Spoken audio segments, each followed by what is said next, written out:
नमस्कार दोस्तों, मैं इनके आप सभी का एक बार फिर से स्वागत करता हूं। तो आज का ये इन्फॉर्मेटिव वीडियो स्पेशली आप देख पा रहे होंगे थंबनेल कि हम बात करने वाले हैं नई रीट वैकेंसी को लेकर। अभी देखिए ग्रेड थर्ड के रिजल्ट आए हैं, दुगुना वेरिफिकेशन होंगे, उसके बाद एक गुना की लिस्ट आएगी, ज्वाइनिंग दी जाएगी। लेकिन कहीं ना कहीं वो विद्यार्थी जो पहले पात्रता पास नहीं कर पाए या फिर जो इस बार बीएड या बीएसटीसी कर रहे हैं और कहीं ना कहीं उनका सपना उन लोगों को देख कर है कि यार मुझे भी ग्रेड थर्ड बनना है, तो स्पेशली कहें तो जो नए स्टूडेंट हैं उनको लेकर आज का ये स्पेशली वीडियो मैंने बनाया है। और केवल ये वीडियो नहीं है, मैं फिर से आपसे कह रहा हूँ, बहुत इन्फॉर्मेटिव वीडियो है।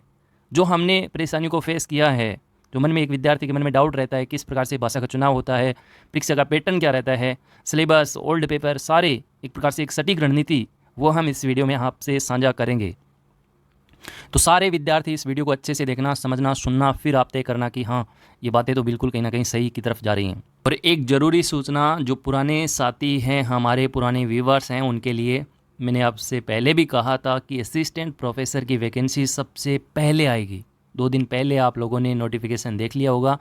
अब आपसे मैं कह रहा हूँ कि फ़र्स्ट ग्रेड की एक और बड़ी वैकेंसी आप लोगों के सामने जल्द आ रही है। हालांकि अभी फर्स्ट ग्रेड के रिज़ल्ट आए हैं, उनको ज्वाइनिंग दी जाएगी, उस थोड़ा सा प्रोसेस में समय लगेगा, लेकिन वैकेंसी सबसे पहले फर्स्ट ग्रेड की आएगी, उसके बाद सेकंड ग्रेड और उसके बाद नई ग्रेड थर्ड आपको देखने को मिलेगी। जहाँ तक मेरा अनुभव है, मुझे लग रहा है कि 2023 में नई पात्रता पॉसिबल नहीं है।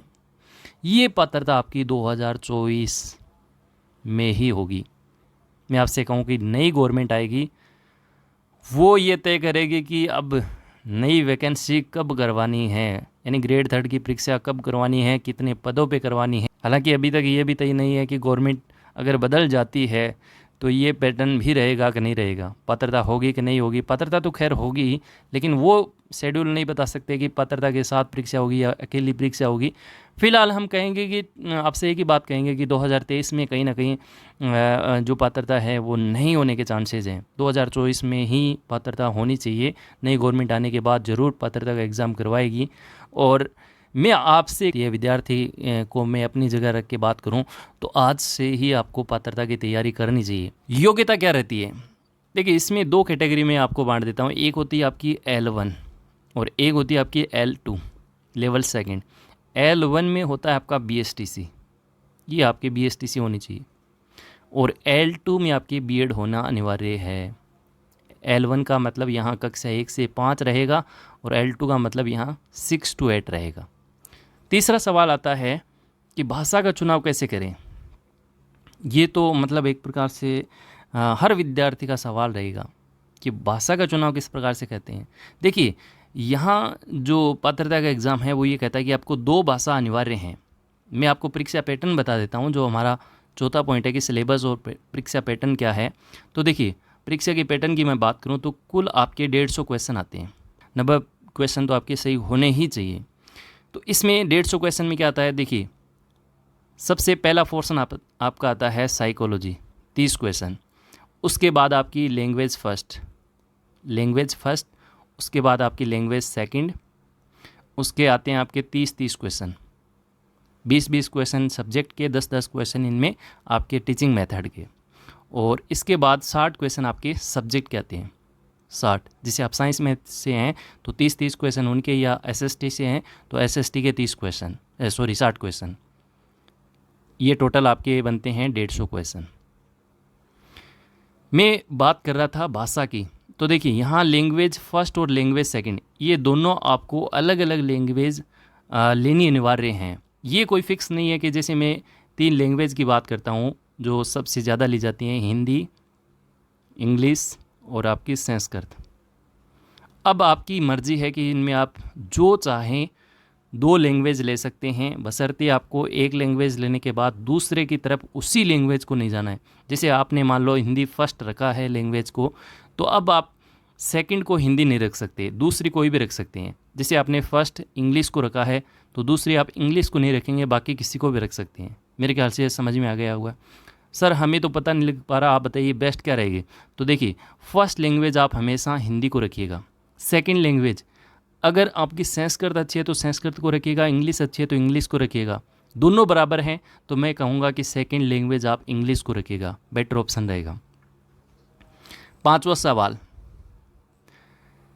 ग्रेड थर्ड और पात्रता में कितनी समानता है? ये अच्छा सवाल है कि ग्रेड थर्ड जो आगे आएगी, हम पात्रता की तैयारी कर रहे हैं, इसमें तो मिनिमम 60% ही लेके आने हैं, तो क्या इसमें बेहतर तैयारी करने की आवश्यकता है?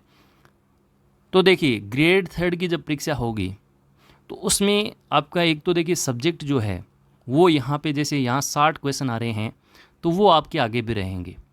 यहाँ 30 क्वेश्चन साइको के आ रहे हैं, वो आपके आगे भी रहेंगे।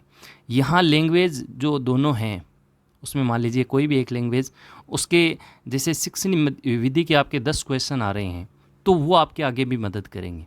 तो कहीं ना कहीं 60, 10, 70, 30, 100 क्वेश्चन हो गए, तो कहीं ना कहीं आपको फ़ायदा तो दिलाएगा। समानता तो है, सब्जेक्ट मजबूत हो रहा है, साइको मजबूत हो रही है, तो कहीं ना कहीं ग्रेड थर्ड जब आएगी तो उसकी तैयारी में फ़र्क तो पड़ेगा। अब वो आप पे डिपेंड है कि आप इसको किस तरह से समझ पा रहे हैं। मैं तो ये कहूँगा कि पात्रता पे जोर लगाइए, ग्रेड थर्ड में आपका ईजी हो जाएगा। अगला पॉइंट है कि सेल्फ तैयारी करें या कोचिंग करें। देखिए, जहाँ तक मेरा मानना है आपके लिए बेस्ट रहेगी सेल्फ स्टडी। मैं आपसे ये नहीं कहूँगा कि कोचिंग बुरी है, कोचिंग भी अच्छी है। कोचिंग में एक रेगुलेटिव मेंटेन होती है और कुछ चीज़ें नई सीखने को भी मिलती हैं, ऐसा नहीं है। लेकिन ये नहीं है कि केवल कोचिंग से ही पात्रता क्लियर हो पाती है। सेल्फ स्टडी भी आप बेहतर ढंग से कर सकते हैं और बिल्कुल फ्री में कर सकते हैं। पूरा कंटेंट यूट्यूब पे आपको मिल जाएगा अच्छे से अच्छा। अदरवाइज़ आप कोचिंगों के जो आपके कोर्सेज आते हैं वो भी आप लेके कर सकते हैं। तो ये मेरे ख्याल से सेल्फ आपको तैयारी करनी चाहिए, लेकिन उस चीज़ में नहीं पढ़ना। अब कई ऐसे विद्यार्थी जिनकी पात्रता पास है वो आपसे ये कहेंगे कि पात्रता तो आराम से पास हो जाएगी, क्यों इतना टाइम वेस्ट कर रहे हो इसमें, ग्रेड थर्ड की तैयारी करो। ऐसा बिल्कुल मत समझना है, इसको हल्के में नहीं लेना है। क्योंकि आपने ऐसे उदाहरण देखे होंगे जिसमें 130, 30, 35 लेके आए थे जब रीट हुई थी, लेकिन जब वो रद्द होती है तो उनके माइंड में ये रहता है कि हमारे तो 130-35 क्वेश्चन सही हुए थे, हमें पात्रता का क्या डर है, और वो रह गए थे। तो ऐसा भी होता है, इसको आप सीरियसली ले लीजिएगा। किसी के बहकावे में आने के, किसी को भ्रमित करने वाले विद्यार्थियों के चक्कर में आपको नहीं पड़ना है, सीधा मेरा तो यही मानना है। और 7वां और आखिरी सवाल कि हम आपके लिए क्या बेहतर कर सकते हैं। देखिए, इसमें भी यदि आप ऐसा सोच रहे हैं कि मैं घर बैठे पात्रता परीक्षा को पास कर लूं और मुझे जोर भी ना आए, तो ऐसा पॉसिबल नहीं है। मैं हूं या कोई और हो, वो आपको एक सही दिशा निर्देश कर सकता है। जिन परेशानियों से हम गुजरे हैं, जिन चीज़ों को हमने फेस किया है, उसको हम इजी कर सकते हैं। जैसे आप पात्रता की तैयारी कर रहे हैं तो सबसे पहले आपके जहन में ये आता है कि यार इसका सिलेबस क्या है, पुराने पेपर क्या हैं, खोजबीन आपको करनी पड़ेगी।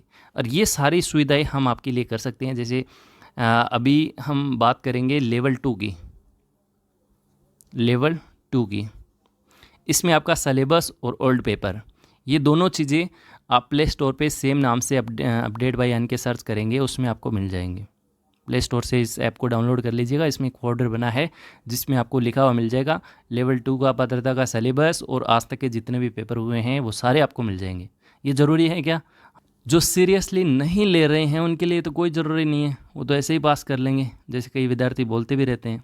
लेकिन जो सीरियस पढ़ना चाहता है, जिसको लगता है कि यार परीक्षा का जो पैटर्न कहता है उस पे मैं चलूँगा, और उस पे आप चलेंगे तो आपको डेफिनेटली पुराने पेपर की ज़रूरत पड़ेगी। क्योंकि पुराने पेपर से ही आइडिया लगता है कि इस टॉपिक से कैसा प्रश्न आज तक आया है और भविष्य में यहाँ से कैसे प्रश्न पूछे जा सकते हैं। तो वो मैं आपके लिए ईजी कर सकता हूँ। वो आपको 2 मिनट का भी समय नहीं लगेगा। आप प्ले स्टोर से डाउनलोड करेंगे, वो चीज़ें आपको बिल्कुल आराम से मिल जाएंगी। कोई ज़्यादा कॉस्ट नहीं है, फ्री में भी मैंने टेलीग्राम पे डाल रखी है, यदि आपकी हिम्मत हो तो वहाँ से ले लेना। लेकिन उसके बाद मैंने बहुत सारा कंटेंट अवेलेबल करा दिया है टेलीग्राम पे, तो वो चीज़ें ऊपर चली गई हैं, थोड़ा आपको समय लगेगा। इससे बेहतर यही है प्ले स्टोर पे डाउनलोड कर लीजिए, आपको इजी रहेगा।